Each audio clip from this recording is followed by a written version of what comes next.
Do you like pie? Hey, welcome back to The Average Kitchen. Marc here with a C. Today we're gonna make an amazing cherry rhubarb pie.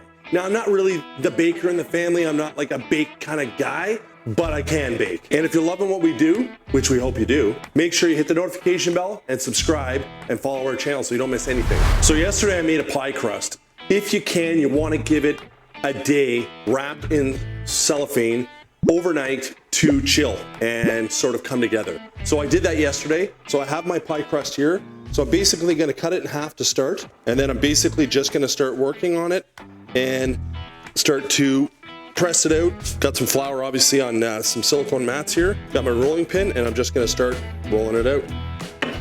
So you definitely wanna put, if you can, some flour on your rolling pin just to avoid sticking. Okay, so the pie crust rolling out quite nice. I've got a glass pie plate here. I'm gonna measure it off and figure out what I need exactly.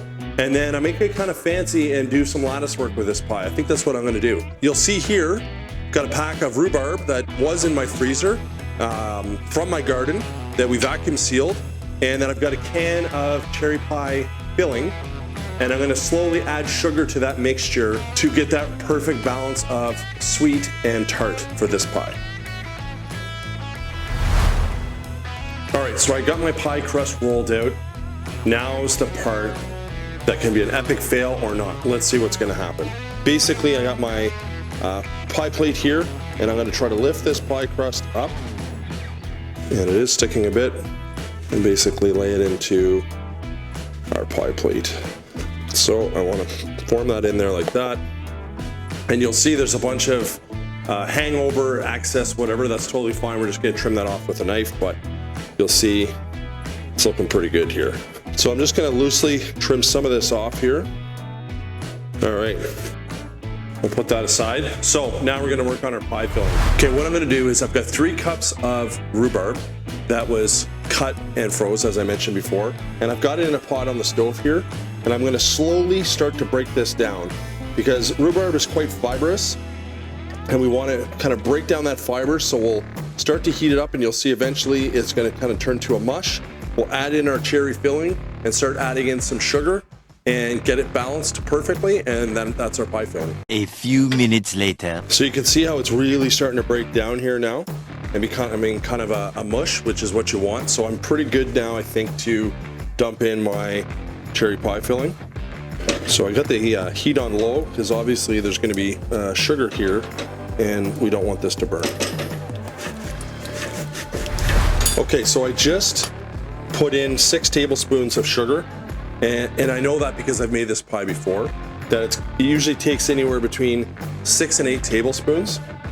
So I'm going to start with 6 because it's easy to add more and it's pretty much impossible to take it away. So I'm going to add that in. Or sorry, I did add that in. I'm gonna stir it up, start to let it cook down, taste it, and see if it needs more sugar. So the pie filling is done. Obviously you saw that at the stove. You can see the consistency of it here. Very, very, very nice, but still a little bit chunky, which is what we want. I did end up adding 2 more tablespoons of sugar, which is pretty much right on par of the last time that I made this. 8 tablespoons of sugar, which I know is a lot, but it's a pie, so deal with it. So we're gonna dump the pie filling in. Then we're gonna start working on the weave. Now the weave looks cool, is a little bit more challenging to do, but you don't have to do it. You could just use the other half of your pie crust and totally top it over top.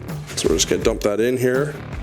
Now I should note as well that the pie filling is still warm, but I wouldn't say it's, I mean, there's a bit of steam rolling off it, but you don't want it to be piping hot. All right, time to build a weave. So you'll see here, I'm just eyeballing it.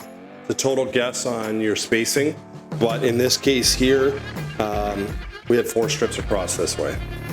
So just the excess that's hanging down here, I'm just kind of folding it back and gonna kind of pinch a crust, and then we're gonna egg wash the top. So I'm just going around after I pinch this, mostly for aesthetics, but it's gonna help it kind of blend together as well. And just going around with a fork and just kind of smushing down those sides so it looks fancy. But one thing I'll tell you, right now, I don't know where you are in the world, but right now it's hot as crap here. It's super, super hot.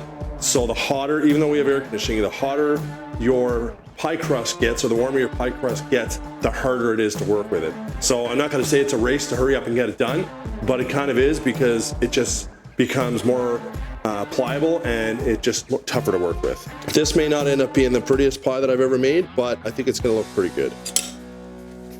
Okay, so I just have an egg here. I made myself a little egg wash. So basically just beat an egg with a fork. And I'm just gonna brush the outside and our lattice work with the egg. It's gonna help cook that crust on the outside nice, and it's also gonna help give it a nice golden brown color. And then once we're finished with this egg wash, I've got some coarse sugar that I'm going to put on the top.